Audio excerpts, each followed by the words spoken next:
সংঘর্ষের আছে উত্তপ্ত পশ্চিম এশিয়া, চলছে হামলা পাল্টা হামলা। বাহরিনে আমেরিকার নৌসেনা ঘাঁটির রেডার স্টেশন উড়িয়ে দিল ইরান। ড্রোন আক্রমণে আমেরিকার 560 জন সেনা নিহত হয়েছেন, দাবি তেহরানের।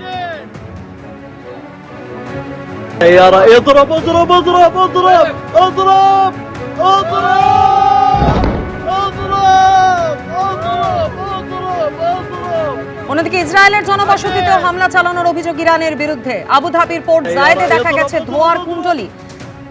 লেবাননের বেইরুট বিমান থেকে বোমা বর্ষণ করেছে ইসরায়েল। লেবাননের বিভিন্ন জায়গায় হেজবুল্লাহর ঘাঁটিতে আক্রমণ ইসরায়েলি সেনার। এদিকে আমেরিকা এবং ইসরায়েলের যৌথ অভিযান অব্যাহত। যৌথ অভিযানে নিহত খামেনেইয়ের ছেলে মোজতাপাও, এমনটাই খবর সংবাদ মাধ্যম সূত্রে। উত্তপ্ত পশ্চিম এশিয়া, যার সরাসরি প্রভাব পড়েছে ভারতীয় শেয়ার বাজারে।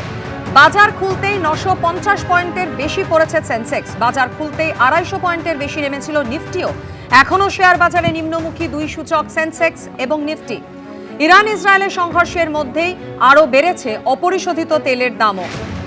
আন্তর্জাতিক বাজারে অপরিশোধিত তেলের ব্যারেল প্রতি দাম হয়েছে $82।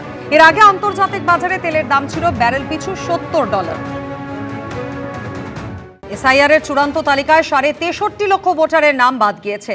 60 লক্ষেরও বেশি নাম এখনো বিবেচনাধীন। আর এরই প্রতিবাদে এবার ধর্নায় বসতে চলেছেন মুখ্যমন্ত্রী মমতা বন্দ্যোপাধ্যায়। আগামী শুক্রবার অর্থাৎ 6 তারিখ ধর্মতলায় ধর্নায় বসছেন তিনি। গতকাল সাংবাদিক বৈঠক করে একথা জানিয়েছেন অভিষেক বন্দ্যোপাধ্যায়। এসআইআর প্রক্রিয়ার একেবারে শুরু থেকেই কমিশনের সঙ্গে বারবার সংঘাতে গিয়েছে তৃণমূল কংগ্রেস। রাস্তায় নেমে প্রতিবাদ, জ্ঞানেশ কুমারকে 6 বার চিঠিও লিখেছেন মমতা বন্দ্যোপাধ্যায়। এরপর 4 ফেব্রুয়ারি নিজের করা এসআইআর মামলায় সুপ্রিম কোর্টে দাঁড়িয়ে সওয়ালও করেন মুখ্যমন্ত্রী মমতা বন্দ্যোপাধ্যায়। আর এবার গত শনিবার চূড়ান্ত ভোটার তালিকা প্রকাশের পর ফের একবার কমিশনের সঙ্গে সংঘাতের রাস্তায় তৃণমূল কংগ্রেস।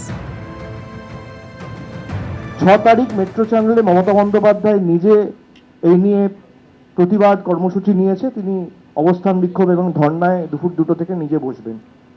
তারপরে পরবর্তী কর্মসূচি তিনি অ্যানাউন্স করবেন। সেখানে দলের সর্বস্তরের প্রতিনিধি, কলকাতার আশেপাশে পার্শ্ববর্তী জেলায় যারা রয়েছেন তারা আসবেন নিজের এলাকা সামলে, এবং পরবর্তী দলের কর্মসূচি 6 তারিখ সেখান থেকে মমতা বন্দ্যোপাধ্যায় নিজে ঘোষণা করবেন। এর আগে এসআইআর এর প্রতিবাদে ধর্নায় বসার হুঁশিয়ারি দিয়েছিলেন খোদ মুখ্যমন্ত্রী মমতা বন্দ্যোপাধ্যায়।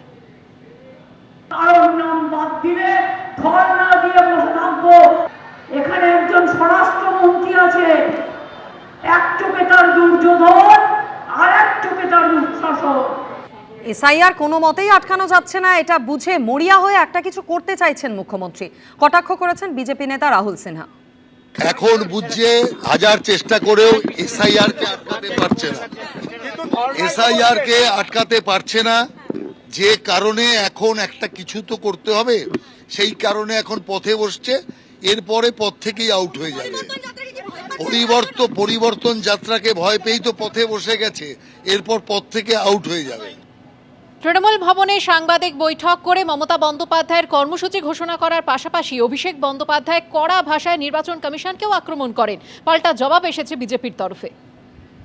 যার মীমাংসা হয়ে গেছে 21 তারিখে পোর্টাল ফ্রিজ হওয়ার আগে অবধি, সেই কেসগুলো কার অঙ্গুলি হেলনে, জোর জবরদস্তি, কাদের কথায়, কাদের অঙ্গুলি হেলনে, কাদের চাপে, কাদের বশ্যতা স্বীকার করে আপনি আন্ডার অ্যাডজুডিকেশনে ঢোকালেন। এই কারণে এসআইআরকে আমরা বলেছিলাম সাইলেন্ট ইনভিজিবল রিগিং, চুপি চুপি ভোটের কারচুপি। নাম থাকার পরেও, ম্যাপিং হয়ে যাওয়ার পরেও যদি আপনি ডিলিট করেন, প্রকাশ্যেও আনবো, সুপ্রিম কোর্টেও জমা দেবো। ওয়ার্ন করে দিয়ে গেলাম আজকে। পালানোর পথ খুঁজে পাবেন না। আপনাকে যদি এক্সপোজ না করতে পারি আমি রাজনীতি করব না। রাজনৈতিকভাবে ভারতীয় জনতা পার্টি এবং পশ্চিমবঙ্গের মানুষ তৃণমূল কংগ্রেসকে হারাবে, সেই পরিস্থিতি তৈরি হয়েছে। সুপ্রিম কোর্টে এসআইআর সংক্রান্ত প্রথম আবেদনের পর প্রথম যে নির্দেশনামা বেরিয়েছিল, এই অভিষেক বন্দ্যোপাধ্যায় বলেছিলেন যে কোর্টে হারিয়েছে এবং ভোটেও হারাবো। এখন সেই আস্ফালন কোথায়? এখন পরাজিতের হতাশা কেন আমরা দেখছি? এবিপি আনন্দ, এগিয়ে থাকে, এগিয়ে রাখে।